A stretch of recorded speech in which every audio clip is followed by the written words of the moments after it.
കർത്താവിൻ്റെ അതിപരിശുദ്ധ നാമം വാഴ്ത്തപ്പെടുമാറാകട്ടെ. ടുഗദർ വിത്ത് ജീസസ് എന്ന ഈ പ്രോഗ്രാമിൻ്റെ പുതിയൊരു എപ്പിസോഡിലേക്ക് ഈ പ്രഭാതത്തിൽ ഞങ്ങളെ കേട്ടുകൊണ്ടിരിക്കുന്ന എല്ലാവരെയും സ്വാഗതം ചെയ്യുകയാണ്. കർത്താവായ യേശുക്രിസ്തുവിൻ്റെ നാമത്തിലുള്ള സ്നേഹവും വന്ദനവും നിങ്ങളെ ഓരോരുത്തരെയും അറിയിക്കുന്നു.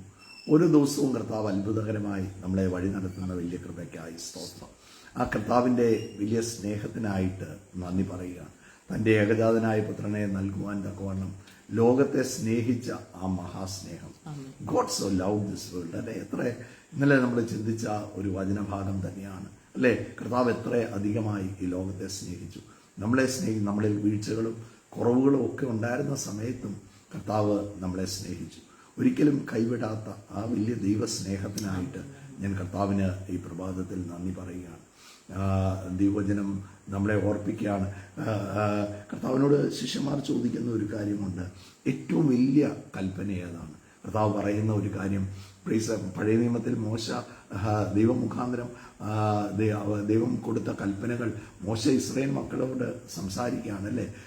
കൊല ചെയ്യരുത്, വ്യഭിചാരം ചെയ്യരുത്, മോഷ്ടിക്കരുത്, ഇങ്ങനെ 10 കൽപ്പനകൾ കൊടുക്കുകയാണ്. എന്നാൽ പുതിയ നിയമത്തിൽ ഈ ഇസ്രായേൽ ജനത്തിൻ്റെ ഒരു സ്വഭാവമാണ് ഈ കൽപ്പനകൾ തന്നാൽ മതി. അപ്പോൾ ഏറ്റവും വലിയ കൽപ്പന ഏതാ? അപ്പോൾ കർത്താവ് പറഞ്ഞ ഒരു കാര്യമുണ്ട്, നീ പൂർണ്ണ ഹൃദയത്തോടും പൂർണ്ണ ആത്മാവോടും പൂർണ്ണ മനസ്സോടും കർത്താവിനെ സ്നേഹിക്കണം. ആ കർത്താവിനെ സ്നേഹിക്കുന്ന ഒരാൾക്ക് ഒന്നിനും ജീവിതത്തിൽ കുറവ് വരത്തില്ല.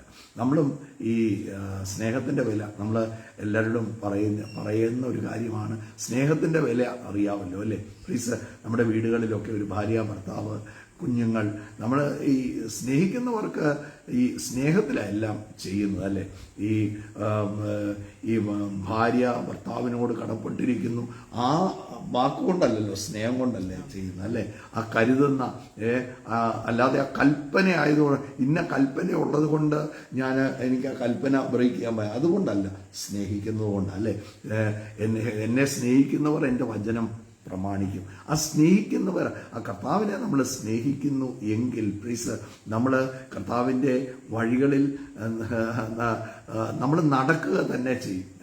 We will walk in it. ആ കർത്താവിൻ്റെ കൂടെ നടക്കുന്നവർക്കായി കർത്താവിനെ സ്നേഹിച്ചാൽ, ഞാനത് എല്ലാ ദൈവമക്കളോടും പറയാം, ദൈവത്തെ സ്നേഹിച്ചാൽ ഒന്നിനും കുറവ് വരത്തില്ല. പ്ലീസ്, എന്തെങ്കിലും ഈ സ്നേഹം എന്ന് പറയുമ്പോൾ ഒരു വീട്ടിൽ ഒരു ഭാര്യ ഭർത്താവിനെ സ്നേഹിക്കുന്നു, ഒരു ഭർത്താവ് ഭാര്യയെ സ്നേഹിക്കുന്നു, എന്തെങ്കിലും കിട്ടാൻ വേണ്ടി ഉള്ള സ്നേഹം അല്ല അത്, കാര്യം കാണാനുള്ള സ്നേഹമല്ല അത്. Please, it is internal. അത് ആ എമോഷനെ കുറിച്ച് നമുക്ക് വിവരിച്ച് പറയാൻ തന്നെ, എഫെസ്യ ലേഖനം 5-ാം അധ്യായം ഒക്കെ എഴുതുമ്പം അവിടെ ഒരു കുടുംബത്തെക്കുറിച്ച് പറഞ്ഞിട്ട് അപ്പോസ്തലനായ പൗലോസ് പറയുന്ന ഒരു കാര്യമുണ്ട്, ഞാൻ ക്രിസ്തുവിനെയും സഭയെയും കുറിച്ചാണ് പറയുന്നത്. ആ ബന്ധത്തെക്കുറിച്ച് പറയുമ്പോൾ, ആ സ്നേഹത്തെ, ഭാര്യ ഭർത്താവിനെ സ്നേഹിക്കണം എന്ന് പറയുമ്പം, ഭാര്യമാർ ഭർത്താക്കന്മാർക്ക് കീഴ്പ്പെട്ടിരിക്കണം എന്ന് പറയുമ്പം ആ റിലേഷനാണ് അവിടെ കാണുന്നത്. പ്ലീസ്, ഞാൻ ക്രിസ്തുവിനെയും സഭയെയും കുറിച്ചാണ് പറയുന്നത്. ആ കർത്താവിനോട് ചേർന്ന് നടക്കുന്നവർക്ക്, കർത്താവിനെ സ്നേഹിക്കുന്നവർക്ക് ജീവിതത്തിൽ ഒന്നിനും കുറവ് വരത്തില്ല. കർത്താവായ യേശു ക്രിസ്തുവിന്റെ നാമത്തിലുള്ള സ്നേഹവന്ദനം ഓരോ ദൈവമക്കളെയും ഞാൻ അറിയിക്കുന്നു. അനുഗ്രഹിക്കപ്പെട്ട ഒരു ദിവസം കൂടെ കർത്താവ് നമുക്ക് ദാനമായി തന്നു. നമുക്കൊരു വചനഭാഗം വായിക്കാം. എബ്രായർക്ക് എഴുതിയ ലേഖനം അതിന്റെ 6-ാം അധ്യായം 11-12 വാക്യങ്ങൾ. എന്നാൽ നിങ്ങൾ ഓരോരുത്തരും പ്രത്യാശയുടെ പൂർണ്ണ നിശ്ചയം പ്രാപിപ്പാൻ അവസാനത്തോളം ഒരുപോലെ ഉത്സാഹം കാണിക്കണമെന്ന് ഞങ്ങൾ ആഗ്രഹിക്കുന്നു. അവസാനത്തോളം ഒരുപോലെ ഉത്സാഹം, ആ കർത്താവിനെ അറിഞ്ഞ നാളുകളിൽ ഉണ്ടായിരുന്ന ഉത്സാഹം ഇന്നും ഉണ്ടോ? ഓരോ ദിവസവും പിന്നിട്ട് പോയപ്പോഴും ഉത്സാഹം കുറഞ്ഞു വന്നിട്ടുണ്ടോ? നമുക്ക് നമ്മളെ തന്നെ ഒന്ന് ശോധന ചെയ്യാം. കർത്താവിനെ അറിഞ്ഞ നാളുകളിൽ ആ കർത്താവിന് വേണ്ടി എന്തും ചെയ്യാൻ, ഓടാൻ, പ്രാർത്ഥിക്കാൻ, പ്രാർത്ഥനയ്ക്ക് പോകാൻ ഒക്കെ എന്തൊരു ഉത്സാഹമായിരുന്നു നമ്മുടെ ജീവിതത്തിൽ. പക്ഷെ മുൻപോട്ട് വന്നപ്പോൾ അതിനൊക്കെ ഒരു കുറവ് തട്ടിയിട്ടുണ്ടല്ലോ. ഒരു പതിവ് പോലെ പോവുകയാണോ? ആ ഉത്സാഹം കുറഞ്ഞു പോയിട്ടുണ്ടോ? നമുക്ക് നമ്മളെ തന്നെ ഒന്ന് ശോധന ചെയ്യാം. അപ്പം തന്നെ ഉത്സാഹം കുറഞ്ഞു പോകുന്നതിനെ കുറിച്ച് പറയുമ്പം നോക്ക്, ഇതൊരു ബന്ധമാണ്, ഒരു റിലേഷനാണ്. വാസ്തവത്തിൽ നമ്മളൊക്കെ ഒരു കാര്യം കാണാൻ വേണ്ടിയാണ് കർത്താവിൻ്റെ സന്നിധി വന്നത്, അല്ലേ? ഒരു സൗഖ്യത്തിന് വേണ്ടി, ഒരു വിടുതലിന് വേണ്ടി. എല്ലാം തകർന്ന് എല്ലാം നഷ്ടപ്പെട്ടവരായിട്ടാണ് വന്നത്. നമുക്ക് ആ വിഷയത്തിനൊരു വിടുതൽ ആകണം, അതായിരുന്നു നമ്മുടെ ആഗ്രഹവും. അതിനുവേണ്ടി തന്നെയാണ് വന്നത്. പക്ഷേ കർത്താവിൻ്റെ സന്നിധി വന്നു കഴിഞ്ഞപ്പോഴാണ് ഒരു കാര്യം മനസ്സിലായത്. God is love. കർത്താവ് സ്നേഹമാണ്. കർത്താവിനെ കണ്ടുമുട്ടിയപ്പം ഈ കാര്യം കാണുന്ന കാര്യം അതൊക്കെ മനസ്സിൻ്റെ ഒരു വേറൊരു തലത്തിലോട്ട് മാറി ആ കർത്താവുമായിട്ട് നടക്കുന്നതും കർത്താവിനെ സ്നേഹിക്കുന്നതും ആ കർത്താവിൽ നിന്നുള്ള അനുഭവവും ആ പരിശുദ്ധാത്മാവിൻ്റെ നിറവും ആ അഭിഷേകവും നിത്യതയെക്കുറിച്ചുള്ള ഉറപ്പും ഒക്കെ. മറ്റേത് ഈ ലോകത്തിൽ എങ്ങനെയാലും നമ്മൾക്ക് ജയിക്കണം, ഈ ലോകത്തിൽ നമ്മുടെ വിഷയം മാറണം, അതൊക്കെയായിരുന്നു നമ്മുടെ ചിന്ത. അതിനാൽ അതിനേക്കാൾ എല്ലാം ബൗണ്ട് ചെയ്യുന്ന പോലെ അതിൻ്റെ എല്ലാം അപ്പുറം ഇവിടെ പൗലോസ് എബ്രായ ലേഖനക്കാരൻ ഓർപ്പിക്കുന്ന ഒരു കാര്യമുണ്ട്. നിങ്ങൾ മന്ദതയുള്ളവരാകാതെ, എവിടെയെങ്ങും സ്ലോ ഡൗൺ ചെയ്യരുത്, എവിടെയും ഇടുക്കം വരരുത്, എവിടെയും പ്രത്യാശ നഷ്ടപ്പെടരുത്. മന്ദതയുള്ളവരാകാതെ പ്രത്യാശയുടെ പൂർണ്ണ നിശ്ചയം. കർത്താവ് നമ്മളിൽ എന്നെയും നിങ്ങളെയും കുറിച്ച് കർത്താവ് ആഗ്രഹിക്കുന്നത്, ഈ കർത്താവ് എന്തൊക്കെ നന്മ ഒരുക്കി വെച്ചിട്ടുണ്ടോ അത് മുഴുവൻ നമ്മൾ അനുഭവിക്കണം എന്ന് കർത്താവ് ആഗ്രഹിക്കുകയാണ്. അവസാനത്തോളം ഒരുപോലെ. നമ്മൾ ചിലപ്പോൾ പറയാം, ആദ്യമൊക്കെ ഭയങ്കര ഉത്സാഹമായിരുന്നു. ആദ്യമൊക്കെ ഒരു മീറ്റിങ്ങിന് പോകാനും യോഗത്തിന് പോകാനും ഒരു ആരാധനയ്ക്ക് വരുമ്പോഴും ഒക്കെ ഭയങ്കര ഉത്സാഹത്തോടെ, അല്ലേ? ഭയങ്കര ഉത്സാഹത്തോടെ പെട്ടെന്ന് ഒരുങ്ങിക്കേ ഇറങ്ങിക്കേ മീറ്റിങ്ങിന് സമയമായി. നമ്മളെ തന്നെ, ഇത് നിങ്ങൾ വിചാരിക്കരുത്, ഞാൻ നിങ്ങളോടാണ് പറയുന്നത്, നമുക്ക് നമ്മളെ തന്നെ ഒന്ന് പരിശോധിക്കാം, അല്ലേ? ഒരു മീറ്റിങ്ങിന് ഇന്ന് പോയില്ലേലും ഇന്നൊരു സുഖം തോന്നുന്നില്ല, അല്ലെങ്കിൽ ഇന്നൊരു മഴക്കാറ് പോലെയാണ്, അല്ലെങ്കിൽ ചൂട് കൂടുതലാണ്. മറ്റേത് ചൂടും മഴയും കാലാവസ്ഥയും ഇതൊന്നും ഒരു വിഷയമേ അല്ലായിരുന്നു. എങ്ങനെ ഇന്ന് മീറ്റിങ്ങിന് പോകണം, ഇന്ന് ആരാധനയ്ക്ക് പോകണം, ഇന്ന് ഇന്ന് ദേവദാസൻ വരുന്നുണ്ട്, ഇന്നൊരു അനുഗ്രഹമാകും, വലിയ പ്രതീക്ഷയോടെയാണ് പോകുന്നത്. അപ്പം ഇവിടെ ദൈവവചനം ഓർപ്പിക്കുകയാണ്, അവസാനത്തോളം എന്ത് ചെയ്യണം? ആ ഉത്സാഹം അത് പോയാൽ എല്ലാം പോയി കേട്ടോ. അത് പോയാൽ മുഴുവൻ അത് പോയി കഴിഞ്ഞാൽ ഇതൊരു പതിവായി പോകും. ഇതൊരു നമ്മൾ ഭക്ഷണം കഴിക്കും 3 നേരം, അല്ലേ? 3 നേരമോ 4 നേരമോ 5 നേരമോ ഒക്കെ കഴിക്കുമെന്ന് വെച്ചു. ഇപ്പൊ വിശപ്പുള്ളപ്പം ഭക്ഷണം കഴിക്കുന്നതും ഭക്ഷണം കഴിക്കണോ വിശക്കുന്നില്ല എന്നാൽ ഉച്ചയായി ചോറുണ്ണണമല്ലോ എന്നോർത്ത് കഴിക്കുന്നതും തമ്മിൽ വലിയ വ്യത്യാസമല്ലേ എന്ന് പറയുന്നത് പോലെയാണ്. അങ്ങനെ പറയുന്നത് പോലെയാണ് നമ്മുടെ ഈ ഉത്സാഹം എന്ന് പറയുന്നത്. ഇതകത്തുനിന്ന് തള്ളിക്കയറി ഒരു ദാഹം, എനിക്ക് പോയേ മതിയാകത്തുള്ളൂ, ഇന്നെനിക്ക് ദൈവശബ്ദം കേൾക്കണം, ഇന്ന് ഞാൻ കർത്താവിൽ നിന്ന് ചിലത് പ്രാപിക്കും, എനിക്ക് പുതിയത് വേണം. ആ ദാഹത്തോടെ യേശു പറഞ്ഞ വാക്കില്ലേ, ദാഹിക്കുന്നവർ, തേഴ്സ്റ്റി എൻ്റെ അടുത്ത് നിങ്ങൾ വാ. പ്ലീസ് ഇവിടെ നോക്ക്, ഈ ലേഖനത്തിൽ ദൈവവചനം നമ്മളെ ഓർപ്പിക്കുന്നത് അവസാനത്തോളം ആദ്യം ഉണ്ടായിരുന്ന ആ ഉത്സാഹം, ആ അവസാനത്തോളം എന്ത് ചെയ്യണം? അവസാനത്തോളം ഒരുപോലെ ഉത്സാഹം കാണിക്കണമെന്ന് ഞങ്ങൾ ആഗ്രഹിക്കുന്നു. അങ്ങനെ നിങ്ങൾ മന്ദതയുള്ളവരാകാതെ വിശ്വാസത്താലും ദീർഘക്ഷമയാലും വാഗ്ദത്തങ്ങളെ അവകാശമാക്കുന്നവരുടെ അനുകാരികളായി തീരും. ആമേൻ. അങ്ങനെ നിങ്ങൾ ആ ഉത്സാഹം നിങ്ങൾ കാണിക്കുകയാണെങ്കിൽ നിങ്ങൾ മന്ദതയുള്ളവരാകാതെ വിശ്വാസത്താലും ദീർഘക്ഷമയാലും വാഗ്ദത്തങ്ങൾ വിളിച്ചു പറഞ്ഞാണല്ലോ നമ്മൾ ജീവിക്കുന്നത്. ആ വാഗ്ദത്തങ്ങളെ അവകാശമാക്കുന്നവരുടെ അനുകാരികളായി തീരും. അബ്രഹാമിനെ കുറിച്ചാണ് പറഞ്ഞിരിക്കുന്നത്. അബ്രഹാം ദീർഘക്ഷമയോടെ ഇരുന്ന് വാഗ്ദത്ത വിഷയം പ്രാപിച്ചു. അത് അവന് നീതിക്കായി കണക്കിട്ടു. അവന് മാത്രമല്ല, അത് അവനിൽ വിശ്വസിക്കുന്ന അവന്റെ അനുകാരികളായി തീരുന്ന നമ്മുടെ കാര്യം കൂടി അതിൻ്റെ അകത്ത് പറഞ്ഞിട്ടുണ്ട്.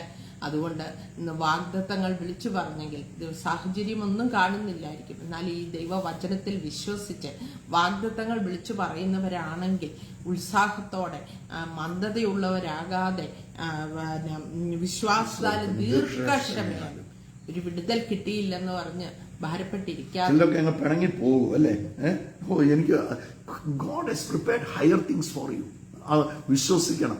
കർത്താവ് എനിക്ക് വേണ്ടി ഒരുക്കി വെച്ചിരിക്കുന്നത് കണ്ണ് കണ്ടിട്ടില്ല, ചെവി കേട്ടിട്ടില്ല, ഒരു മനുഷ്യന്റെയും ഹൃദയത്തിൽ നിരൂപിക്കാൻ സാധിക്കാത്തതാണ് എനിക്ക് വേണ്ടി ഒരുക്കി വെച്ചിരിക്കുന്നത്. ഹയർ തിങ്സ് ആണ്. അപ്പൊ ചിലതൊന്നും കണ്ടില്ല എന്ന് പറഞ്ഞ് അതായിരിക്കത്തില്ല God's plan. God's plan is always higher. കർത്താവിന്റെ പ്ലാൻ നമ്മൾ കിടക്കാൻ നമുക്ക് ഇപ്പൊ ആ കാര്യം ചില പറയല്ലേ ഇപ്പോഴത്തെ കാര്യസാധ്യത്തിന് ഇപ്പോഴത്തെ കാര്യസാധ്യ അല്ല കർത്താവിന്റെ പദ്ധതി. കർത്താവിന്റെ പദ്ധതി ഇന്നലെ ഞാൻ പറഞ്ഞു, ഇറ്റേണിറ്റി ടു ഇറ്റേണിറ്റി ആണ്. നിത്യത മുതൽ നിത്യത വരെ എന്നെ കൊണ്ട് എത്തിക്കുന്നതാണ് കർത്താവിന്റെ പദ്ധതി. അവിടെ ഒരിക്കലും എൻ്റെ ജീവിതത്തിൽ താഴ്ച വരാൻ കർത്താവ് ആഗ്രഹിക്കുന്നില്ല. നമ്മൾ താഴ്ച എന്ന് കാണുമ്പം ഉയർച്ചയെന്ന് പറഞ്ഞോളും. ചില വിഷയങ്ങൾ സമയത്ത് നടന്നില്ലെന്ന് പറയുമ്പം അത്ഭുതമാണെന്ന് പറഞ്ഞോണം. ഒരു കാരണം എൻ്റെ കർത്താവ് താക്കുന്ന കർത്താവാണ്. ഹീസ് എ ഗോഡ് താക്കുന്ന കർത്താവാണെന്നാണ് പറഞ്ഞത്. തിരുത്തി പറയുക, നമ്മുടെ കർത്താവ് താക്കുന്ന കർത്താവല്ല. He always blesses. എപ്പോഴും നമ്മളെ അനുഗ്രഹിക്കുന്ന കർത്താവിന് ഇതേ ഉള്ളൂ, ഒറ്റ വാക്കേ ഉള്ളൂ, അനുഗ്രഹം. I want to bless you. കർത്താവിന്റെ ആ അനുഗ്രഹിക്കുന്ന കർത്താവാണ്. നോക്ക്, ഇവിടെ ദൈവവചനം നമ്മളെ ഓർക്കുകയാണ്, മന്ദതയുള്ളവരാകാതെ വിശ്വാസത്തിലും ഡോണ്ട് ലൂസ് യുവർ ഫെയ്ത്ത്. ആരോടൊക്കെ പറയുക, വിശ്വാസം നഷ്ടപ്പെടരുത്. ആ വിശ്വാസം എന്ത് ചെയ്തോണം? മുറുകെ പിടിച്ചോണം. ചില ആൾക്കാരൊക്കെ വിശ്വാസത്തിന്റെ സ്റ്റെപ്പ് എടുക്കുകയും വിശ്വാസത്തിന് വേണ്ടി ചലിക്കുന്നതൊക്കെ കാണുമ്പോൾ നമുക്ക് തന്നെ യേശു തന്നെ ചോദിച്ച ഒരു കാര്യമില്ല, ഇത്ര വലിയൊരു വിശ്വാസം ഇസ്രയേലിൽ പോലും കണ്ടിട്ടില്ല അല്ലേ? ആ സൊറോഫോനിക്കക്കാരി സ്ത്രീ തന്റെ മേലാത്ത കുഞ്ഞിനെ ഒരു ഭൂതത്തിന്റെ കൂടെ ഇരുത്തിയിട്ട് യേശുവിന്റെ അടുത്തോട്ട് വരികയാണ്. അവള് പുറകെ നടന്ന് തരത്തില്ല എന്ന് പറഞ്ഞിട്ടും ചോദിച്ചു വാങ്ങിക്കുന്ന അവിടെ വിശ്വാസം കണ്ടപ്പോൾ കർത്താവ് പറയാണ്, ഇത്ര വലിയൊരു വിശ്വാസം ഇസ്രയേലിൽ പോലും കണ്ടിട്ടില്ല. ആ ശതാധിപൻ നോക്ക്, നീ എൻ്റെ പെരയ്ക്കകത്ത് വരാനുള്ള യോഗ്യത എനിക്കില്ല, പക്ഷെ നീ അധികാരത്തിന്റെ കീഴിലുള്ള മനുഷ്യനാണ്. ഞാനൊരു അധികാരത്തിന്റെ കീഴിലുള്ള മനുഷ്യനായതുകൊണ്ട് അധികാരം എന്നാണെന്ന് എനിക്ക് തിരിച്ചറിയാം. നീ ഇവിടെ നിന്നൊരു വാക്ക് കൽപ്പിച്ചാൽ നോക്ക്, എൻ്റെ വേലക്കാരന് വീട്ടിൽ എന്ത് ചെയ്യും, എൻ്റെ ബാല്യക്കാരന് ആ വീട്ടിൽ സൗഖ്യം വരും. അപ്പോൾ ഇത്ര വലിയൊരു വിശ്വാസം. നിങ്ങൾ ദൈവത്തെ ചലിപ്പിക്കുന്നവരാണോ? നിങ്ങളുടെ വിശ്വാസത്തിൽ ചിലതൊക്കെ പിടിച്ചെടുക്കുന്നവരാണോ? ഇവിടെ ദൈവവചനം ഉറപ്പോടെ നമ്മൾ പറയുകയാണ്, ആ വാഗ്ദത്തങ്ങൾക്ക് നിങ്ങൾ അവകാശികളായി തീരും. All the promises is yours. ദൈവ മക്കളുടെയാണ് വാഗ്ദത്തം മുഴുവൻ. ആ മക്കളെ കർത്താവിന് എപ്പോഴും ആദ്യം നിങ്ങൾ ഉൽപ്പത്തി പുസ്തകം നോക്കിക്കോ. ഉൽപ്പത്തി പുസ്തകം 1 അധ്യായം എടുക്കുമ്പം അതിന്റെ 28-ാം വാക്യത്തിൽ അവിടെ ഇങ്ങനെയാണ് പറയുന്നത്, ദൈവം മനുഷ്യനെ സൃഷ്ടിച്ചു, സാദൃശ്യത്തിലും സ്വരൂപത്തിലും സൃഷ്ടിച്ചിട്ട് കർത്താവ് ആദ്യം ചെയ്തതല്ല, അവരെ അനുഗ്രഹിച്ചു. നോക്ക്, കർത്താവ് ആദ്യം ചെയ്തത് അവരെ അനുഗ്രഹിച്ചു. ഈ അനുഗ്രഹം എന്ന് വാക്ക് പറയുന്ന ഈ വാക്കിനെ പലരും വിമർശന രീതിയിൽ കാണാറുണ്ട്. ഈ അനുഗ്രഹം എന്ന് പറയുന്ന വാക്ക് അതിന്റെ പേര് അനുഗ്രഹം എന്ന് തന്നെയാണ്. അതിൻ്റെ അകത്ത് സ്പിരിച്വൽ നമ്മളാണ് ഇതിനെ ക്ലാസിഫൈ ചെയ്യുന്നത്. അതിന് മനുഷ്യരാണ് ഇതിന് വേർതിരിവ്. സ്പിരിച്വൽ ബ്ലെസ്സിങ്, മെറ്റീരിയൽ ബ്ലെസ്സിങ്, അതിനെ അനുഗ്രഹത്തെ നമ്മളാണ് തരംതിരിക്കുന്നത്. ദൈവം അനുഗ്രഹിക്കുമ്പം നോക്ക്, അതാണ് എഫെസ്യ ലേഖനക്കാരൻ പൗലോസ് അപ്പോസ്തലൻ പറയുകയാണ്, സ്വർഗത്തിലെ സകല ആത്മീയ അനുഗ്രഹങ്ങളാലും ക്രിസ്തു യേശുവിൽ നിങ്ങൾ അനുഗ്രഹിക്കപ്പെട്ടവരാണ്. നോക്ക്, കർത്താവിന് ഒറ്റ വാക്കേ ഉള്ളൂ, അനുഗ്രഹം. ആ അനുഗ്രഹം എൻ്റെ ആത്മീയ തലങ്ങളിലും നമ്മൾ അതിനെ ആത്മീയവും ഭൗതികവും ഒക്കെ ആക്കി കർത്താവ് എപ്പോഴും അനുഗ്രഹിക്കുമ്പോൾ God always bless you spiritually, because God is spirit. ദൈവം ആത്മാവായതുകൊണ്ട് ദൈവം അനുഗ്രഹിക്കുന്നതെല്ലാം ആത്മതലത്തിലായിരിക്കും കർത്താവ് അനുഗ്രഹിക്കുന്നത്. അതിൻ്റെ അകത്ത് എൻ്റെ ഫിനാൻഷ്യൽ നീഡുണ്ട്, എൻ്റെ മെറ്റീരിയൽ നീഡുണ്ട്, എൻ്റെ ഫാമിലിക്ക് ആവശ്യമുള്ളതുണ്ട്, എൻ്റെ ഹെൽത്തിന് ആവശ്യമുള്ളതുണ്ട്, എനിക്ക് വേണ്ട സകലതും അതിൻ്റെ അകത്ത് കർത്താവ് പറഞ്ഞിട്ടുണ്ട്. കർത്താവ് ഒരിക്കലും ഒന്നും ചുമ്മാതെ പറയത്തില്ല. കർത്താവ് പറഞ്ഞിട്ടുണ്ടെങ്കിൽ അത് തരിക തന്നെ ചെയ്യും. ഇവിടെ ദൈവവചനം പറയുകയാണ്, നിങ്ങൾ മന്ദതയുള്ളവരാകാതെ വിശ്വാസത്താലും ദീർഘക്ഷമയാലും വാഗ്ദത്തങ്ങളുടെ അനുകാരികളായി നിങ്ങൾ തീരും. എന്നിട്ട് അതിന്റെ 13-ാം വാക്യം മുതൽ വായിക്കുമ്പോൾ അവിടെ വായിക്കാണ്, ദൈവം എബ്രഹാമിനോട് വാഗ്ദത്തം ചെയ്യുമ്പോൾ തന്നേക്കാൾ വലിയവനെ കൊണ്ട് സത്യം ചെയ്യുവാൻ ഇല്ലഞ്ഞിട്ട് തന്നെ കൊണ്ട് തന്നെ സത്യം ചെയ്തു. നോക്ക്, തന്നെ കൊണ്ട് തന്നെ കർത്താവ് സത്യം ചെയ്തു. നോക്ക്, ഇവിടെ there are two immutable things. ഒരിക്കലും മാറ്റാൻ പറ്റാത്ത രണ്ട് കാര്യങ്ങൾ. ഒന്ന് ദൈവത്തിന്റെ പ്രോമിസാണ്. നമ്മൾ ഈ കുഞ്ഞായിരുന്നപ്പോഴും ഒക്കെ നമ്മുടെ ഫ്രണ്ട്സിനോടും ഒക്കെ പറയും ഗോഡ് പ്രോമിസ്, എൻ്റെ അമ്മയാണേ സത്യം, അച്ഛനാണേ സത്യം, അങ്ങനെയൊക്കെ നമ്മൾ ഈ സത്യം ചെയ്യുകയാണ് അല്ലേ. ഇവിടെ തന്നേക്കാൾ വലിയവനെ കാണാഞ്ഞിട്ട് തന്നെ കൊണ്ട് തന്നെ താൻ സത്യം ചെയ്യും. സത്യം മാത്രമല്ല, ആണയും കൂടെ അതിന്റെ താഴെ പറയുകയാണ്, അതിന്റെ 16-ാമത്തെ തന്നേക്കാൾ വലിയവനെ കൊണ്ടല്ലോ മനുഷ്യൻ സത്യം ചെയ്യുന്നു. ആണ അവർക്ക് ഉറപ്പിനായി സകല വാഗ്ദത്തത്തിന്റെയും സത്യം മാത്രമല്ല, ഗോഡ് ഈസ് ടേക്കിംഗ് ആൻ ഓത്ത്. അവിടെ ഒരു ഓത്തും കൂടെ എടുക്കാൻ. പ്രൈസ്. സത്യം മാത്രമല്ല, ഒരു ഉറപ്പും കൂടെ. There are to immutable things. ഒന്ന് ദൈവത്തിന്റെ വാഗ്ദത്തം. ദൈവം എന്നോട് നിങ്ങളോട് സത്യം ചെയ്താൽ മാത്രമല്ല, ഞാൻ ഉറപ്പായിട്ടും ചെയ്യും. എബ്രഹാമിനോട് സത്യം ചെയ്യുമ്പോൾ തന്നെക്കാൾ വലിയവനെ കാണാഞ്ഞിട്ട് തന്നെ കൊണ്ട് തന്നെ സത്യം ചെയ്തു. അതിന്റെ 15-ാം വാക്യം വായിക്കുമ്പോൾ ഇവിടെ എഴുതിയിരിക്കുകയാണ്, അങ്ങനെ അവൻ ദീർഘക്ഷമയോടെ വാഗ്ദത്ത വിഷയം പ്രാപിച്ചു. ഇന്ന് പ്രിയപ്പെട്ടവരെ, എന്തെങ്കിലും ആവശ്യങ്ങളുടെ മുമ്പിൽ നിൽക്കുന്നെങ്കിൽ, ഇന്ന് എന്തെങ്കിലും വെല്ലുവിളികളുടെ മുമ്പിൽ നിൽക്കുന്നുണ്ടെങ്കിൽ, ഞാൻ ഉറപ്പോടെ ഒരു കാര്യം പറയാം, തൻ്റെ പ്രോമിസിൽ നിന്ന് ഒരിക്കലും കർത്താവിന് പുറകോട്ട് പോകാൻ പറ്റത്തില്ല. എന്നാൽ ഇതാർക്കാണ് കിട്ടുന്നത്? തന്നെ സ്നേഹിക്കുന്നവർക്ക്, തന്നോട് ചേർന്ന് നടക്കുന്നവർക്ക്, തൻ്റെ ശബ്ദം കേട്ട് നടക്കുന്നവർക്ക്, തൻ്റെ വചനത്തിൽ നിലനിൽക്കുന്നവർക്ക്. നിങ്ങൾ എൻ്റെ വചനത്തിൽ നിലനിൽക്കുന്നു എങ്കിൽ നിങ്ങൾ എൻ്റെ ശിഷ്യന്മാരായി തീരും. പ്രൈസ്. നിങ്ങൾ എന്നിലും എൻ്റെ വചനം നിങ്ങളിലും വസിച്ചാൽ നിങ്ങൾ ഇച്ഛിക്കുന്നത് എന്തും സാധിക്കും. എങ്ങനെയാ വചനത്തിൽ നിലനിൽക്കാൻ? സ്നേഹിച്ചാൽ മതി. നമുക്കൊരു വാക്യം ഒന്ന് നോക്കാം. പ്രോവബ്സിൽ അതിൻ്റെ 8-ാം അധ്യായം അതിൻ്റെ 17 മുതലുള്ള വാക്യം ഒന്ന് വായിച്ച്. 8-ാം അധ്യായം അതിൻ്റെ 17 സദൃശവാക്യങ്ങൾ 8 അതിൻ്റെ 17 മുതൽ ഉള്ള വാക്യം. സ്നേഹിക്കുന്നവരെ ഞാൻ സ്നേഹിക്കുന്നു. യേശു നോക്കി, എന്നെ സ്നേഹിക്കുന്നവരെ ഞാൻ സ്നേഹിക്കുന്നു. എന്നെ ജാഗ്രതയോടെ അന്വേഷിക്കുന്നവർ എന്നെ കണ്ടെത്തും. എന്നെ കണ്ടെത്തും. എന്റെ പക്കൽ ധനവും മാനവുമുണ്ട്. എന്നിട്ട് പറയാണ്, എന്റെ പക്കൽ ധനവും മാനവുമുണ്ട്. പുരാതന സമ്പത്തും നീതിയുമുണ്ട്. എന്റെ ഫലം പൊന്നിലും തങ്കത്തിലും, എന്റെ ആദായം മേൽത്തരമായി വെള്ളിയിലും നല്ലത്. എന്നെ സ്നേഹിക്കുന്നവർക്ക് വസ്തുവക അവകാശമായി കൊടുക്കുകയും. ഇത് ആരോടൊക്കെയോ ഉള്ള ദൂതാകട്ടോ. എന്നെ സ്നേഹിക്കുന്നവർക്ക് വസ്തുവക അവകാശമായി കൊടുക്കുകയും അവരുടെ ഭണ്ഡാരങ്ങളെ നിറയ്ക്കുകയും ചെയ്യേണ്ടതിന് ഞാൻ നീതിയുടെ മാർഗത്തിലും ന്യായത്തിന്റെ പാതകളിലും നടന്നു. പ്രിയപ്പെട്ടവരെ, സ്നേഹിക്കുന്നവർ, കർത്താവിനെ സ്നേഹിച്ചങ്ങനെ നമ്മൾ ഈ കാര്യം കാണാനുള്ള സ്നേഹമല്ല, ഇത് കർത്താവിനോട് ചേർന്ന് നിങ്ങളുടെ ജീവിതത്തിൽ നടന്നു. ജീവിതത്തിൽ ഒന്നിനും കുറവ് വരത്തില്ല. ഇവിടെ ദൈവവചനം പറയുക, എന്നെ സ്നേഹിക്കുന്നവരെ ഞാൻ സ്നേഹിക്കുന്നു. എന്നെ ജാഗ്രതയോടെ അന്വേഷിക്കുന്നവർ എന്ത് ചെയ്യും? കണ്ടെത്തും. എന്ത് കണ്ടെത്തും? പ്രോമിസ് കണ്ടെത്തും. എന്നെ ജാഗ്രതയോടെ അന്വേഷിക്കുന്നവർക്ക് ഒന്നിനും ജീവിതത്തിൽ കുറവ് വരത്തില്ല. ചില ആവശ്യങ്ങളുടെ മുമ്പിലൊക്കെ ഇരിക്കുമായിരിക്കും. പ്ലീസ്, നമ്മൾ പറയല്ലേ, കാര്യം കാണാൻ അതൊക്കെ കാര്യം കാണാനുള്ള സ്നേഹമല്ല. പ്ലീസ്, റിയലി പൂർണ്ണ ഹൃദയത്തോടെ പൂർണ്ണ മനസ്സോടെ ആ കർത്താവിനെ ഒന്ന് സ്നേഹിച്ച്, എനിക്ക് കർത്താവിൽ നോക്കുക, കർത്താവിനെ സ്നേഹിച്ചാൽ ഇതെല്ലാം വന്നു ചേരും. ദൈവവചനം സങ്കീർത്തനം 23 പറയുന്നത് പോലെ നന്മയും കരുണയും നമ്മുടെ ആയുഷ്കാലം മുഴുവൻ അത് പിന്തുടരും. എന്തുകൊണ്ടാണ്? അത് യേശുവിനെ പിന്തുടർന്നുകൊണ്ടിരിക്കുകയാണ്. When I start following Jesus, goodness and mercy will follow me. എന്നെ അത് എന്ത് ചെയ്യാൻ തുടങ്ങും? എന്നെ പിന്തുടരാൻ തുടങ്ങും. ദൈവമക്കളോട് പറയാം, ഒന്നിനും കുറവ് വരത്തില്ല.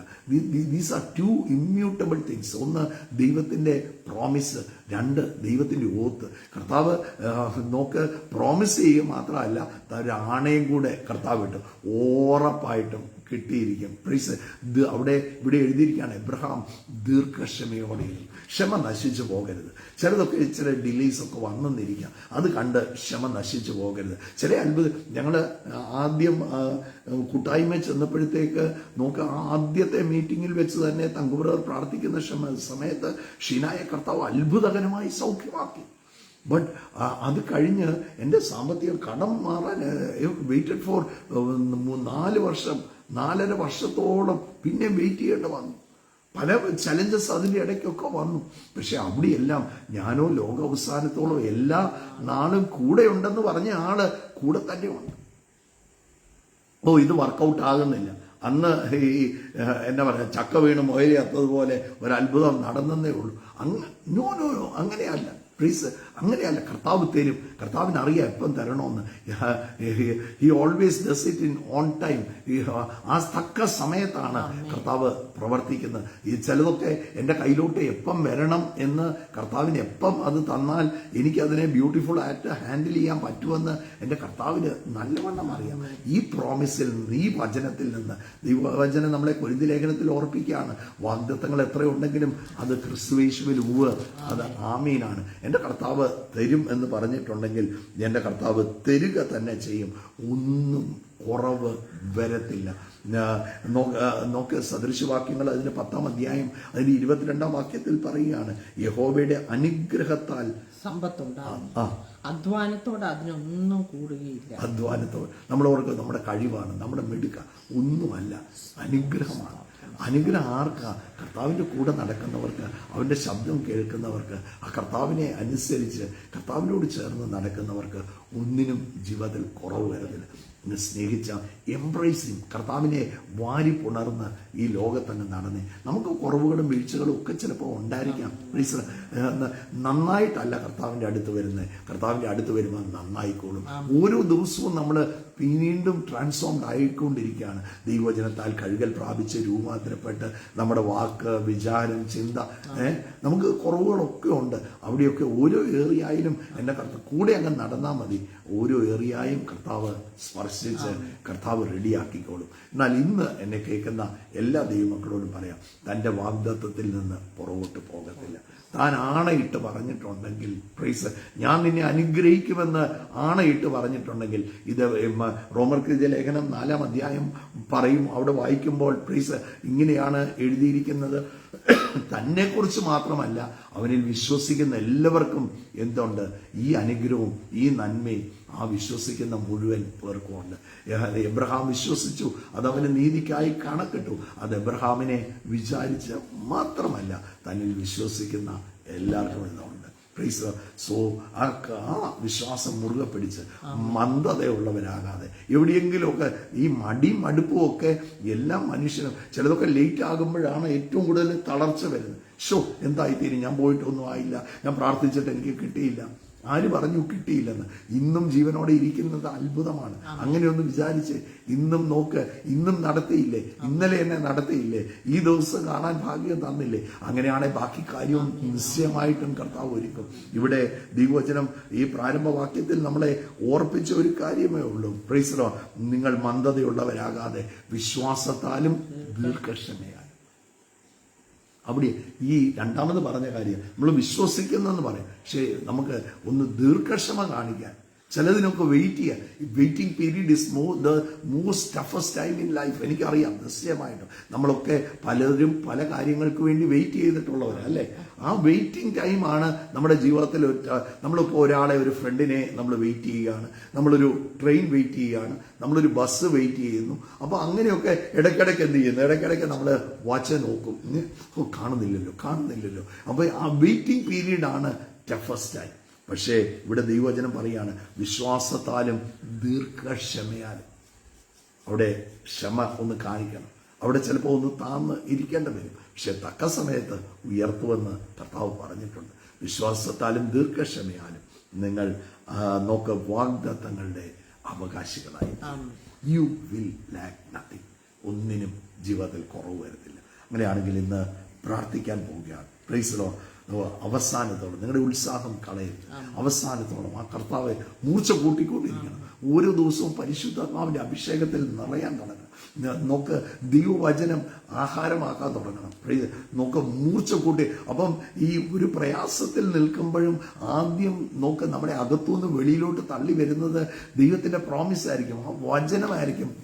നോക്ക്, എന്നെ തള്ളത്തില്ല, എന്നെ ഉപേക്ഷിക്കത്തില്ല. ഇതിന്റെ അകത്ത് ചില വഴികൾ കർത്താവ് തുറക്കും. നോക്ക്, തള്ളി വരുന്നത് അകത്തുനിന്ന് ആ ദൈവവചനമായിരിക്കണം. ഓരോ ദിവസവും കഴിയുമ്പോൾ നിങ്ങൾ മൂർച്ച ഏറിയതായി തീരണം. നോക്ക്, ആ പ്രോമിസുകളിൽ ആ കർത്താവിന്റെ മാറോടിയർത്ത് ആ യോഹന്നാൻ തല ചായ്ച്ചതുപോലെ കർത്താവിന്റെ മൈ ലവ് യു. കർത്താവ് നോക്ക്, സ്നേഹിക്കുന്നവർക്ക് എല്ലാം തരുമെന്നാണ് ദൈവവചനം പറഞ്ഞാല്. പ്രോമിസ്, എന്നെ സ്നേഹിക്കുന്നവരെ ഞാൻ സ്നേഹിക്കുന്നു, ജാഗ്രതയോടെ അന്വേഷിക്കുന്നവർ എന്നെ കണ്ടെത്തും. എന്നെ കണ്ടെത്തുക എന്ന് പറഞ്ഞാൽ ഞാൻ പറഞ്ഞതെല്ലാം കണ്ടെത്തും. ജാഗ്രതയോടെ എന്നെ അന്വേഷിക്കുന്നവർ അതിനായിട്ട് പ്രൊസീവ് ചെയ്തായിരിക്കും, അതിനായിട്ട് വെയിറ്റ് ചെയ്തായിരിക്കും. ജാഗ്രതയോടെ എന്നെ അന്വേഷിക്കുന്നു, നിശ്ചയമായിട്ടും അത് കണ്ടെത്തും. So let us pray. നമുക്ക് ഒന്നിച്ച് ഈ പ്രഭാതത്തിൽ പ്രാർത്ഥിക്കാം. യേശുവേ സ്തോത്രം കർത്താവ്, ഇന്നത്തെ ദിവസത്തിനായിട്ട് ഞങ്ങൾ നന്ദി പറയുന്നു. എന്റെ കർത്താവിന്റെ മഹത്വത്താൽ ഓരോ മക്കളെയും നിറയ്ക്കണമേ. ഇന്ന് കേട്ടതുപോലെ ആ ദീർഘക്ഷമയോടെ ഇരിക്കാൻ, ആ വാഗ്ദത്തത്തിൽ വിശ്വസിച്ചിരിപ്പാൻ ഞങ്ങൾക്ക് കൃപ തരണമേ. കർത്താവ് ദോഷമായിട്ട് ഞങ്ങളോട് ഒന്നും ചെയ്യത്തില്ല, ഒരു ബാധയും നിന്റെ കൂടാരത്തിന് അടുക്കത്തില്ല എന്ന് പറഞ്ഞ വചനം ഞങ്ങൾ ഏറ്റെടുത്ത് പ്രാർത്ഥിക്കുമ്പോൾ എന്റെ കർത്താവെ കേൾക്കുന്ന ഓരോ മക്കളെ അനുഗ്രഹിക്കണമേ. അവരുടെ വിഷയങ്ങളിൽ, ഭാരങ്ങളിൽ, പ്രയാസങ്ങളിൽ എല്ലാം കൂടെ ഇരുന്ന് കർത്താവിന്റെ കരം അത്ഭുതകരമാക്കി മാറ്റിയിരിക്കാൻ സ്തോത്രം. ദൈവിക സാന്നിധ്യത്താൽ നിറയ്ക്കണമേ. അത്യന്ത ശക്തി അവരുടെ മൺകൂടാരത്തിൽ നിന്ന് പകരണമേ കർത്താവെ. അത്ഭുതമാക്കിയിരിക്കാൻ സ്തോത്രം. യേശുവിന്റെ നാമത്തിൽ തന്നെ ആമേൻ, ആമേൻ, ആമേൻ, ആമേൻ, ആമേൻ. സോ കർത്താവ് നിങ്ങളെ എല്ലാവരെയും ധാരാളമായി ഈ ദിവസം അനുഗ്രഹിക്കട്ടെ. എല്ലാ നിറവും ക്രിസ്തുയേശുവിൽ നിങ്ങളുടെ ജീവിതത്തിൽ ഉണ്ടാകട്ടെ. എവിടെയെങ്കിലുമൊക്കെ സ്ലോ ഡൗൺ വന്നിട്ടുണ്ടെങ്കിൽ അതിനെല്ലാം പൊട്ടിച്ചു കളഞ്ഞ്, മന്ദതയൊക്കെ വന്നിട്ടുണ്ടെങ്കിൽ, തൂങ്ങിപ്പിടിച്ചായിരിക്കുന്നെങ്കിൽ ആ തൂങ്ങിപ്പിടിച്ചൊക്കെ ഇരിപ്പൊക്കെ മാറ്റി ഉത്സാഹത്തോടെ തല ഉയർത്തി ലവ് ഗോഡ്, കർത്താവിനെ അങ്ങ് സ്നേഹിച്ച് എംബ്രേസ് ചെയ്യും. ഓരോ ദിവസവും എംബ്രേസ് ചെയ്യും എന്ന് പറയും, embrace the word of God. അതായിരിക്കും നമ്മുടെ ഏത് വിഷയത്തിന്റെ അകത്തും ആദ്യം ആ വചനം പോപ്പ് ഔട്ട് ചെയ്ത് വന്നേ ഒന്നിനും ജീവിതത്തിൽ കുറവ് വരുന്നില്ല. സോ കർത്താവ് ഈ ദിവസം ധാരാളമായിട്ട് അനുഗ്രഹിക്കട്ടെ. നാളെ കർത്താവിന്റെ വരവ് താമസിക്കുന്നു എങ്കിൽ ഇതേ സമയത്ത് നമുക്ക് വീണ്ടും കാണാം. അപ്പൊ തന്നെ നാളെ വെള്ളിയാഴ്ച ദിവസം കോഴഞ്ചേരി ഹെവൻലി ഫീസ്റ്റിൽ നമ്മുടെ മധ്യത്തിൽ ശുശ്രൂഷിക്കുന്നത് കർത്താവിന്റെ ദാസൻ തോമസ് ഉട്ടുവേർ. I am so excited to have him. Thomas ഉട്ടുവേർ ഭയങ്കര തിരക്കുള്ള ദൈവാസനാണ്. കഴിഞ്ഞ ദിവസം ഞങ്ങൾ സംസാരിച്ചത് തന്നെ പറഞ്ഞു, സോര ഞാൻ നിങ്ങളുടെ മധ്യത്തിലോട്ട് വരാൻ ആഗ്രഹിക്കുകയാണ്. വെള്ളിയാഴ്ച ദിവസം രാവിലെ 7:30 മണിക്ക്, നാളെ രാവിലെ 7:30 മണിക്കാണ് മീറ്റിംഗ് ആരംഭിക്കുന്നത്. സ്നേഹത്തോടെ ഓർപ്പിക്കുന്നു. നിങ്ങളെല്ലാവരെയും ഞാൻ ആ മീറ്റിങ്ങിലേക്ക് ക്ഷണിക്കുകയാണ്. സോ കർത്താവ് നിങ്ങളെ ധാരാളമായി കർത്താവ് അനുഗ്രഹിക്കട്ടെ. God bless you. Have A wonderful time. God bless you. കർത്താവ് ധാരാളമായിട്ട് അനുഗ്രഹിക്കട്ടെ. Bless you all in Jesus name and share the video also. ഞങ്ങളുടെ ഭവനത്തിൽ നിന്ന് നിങ്ങളുടെ ഭവനത്തിലേക്ക് എല്ലാ അനുഗ്രഹങ്ങളും ക്രിസ്തു യേശുവിൽ ഞങ്ങൾ പറഞ്ഞു വിടുന്നു. God bless you.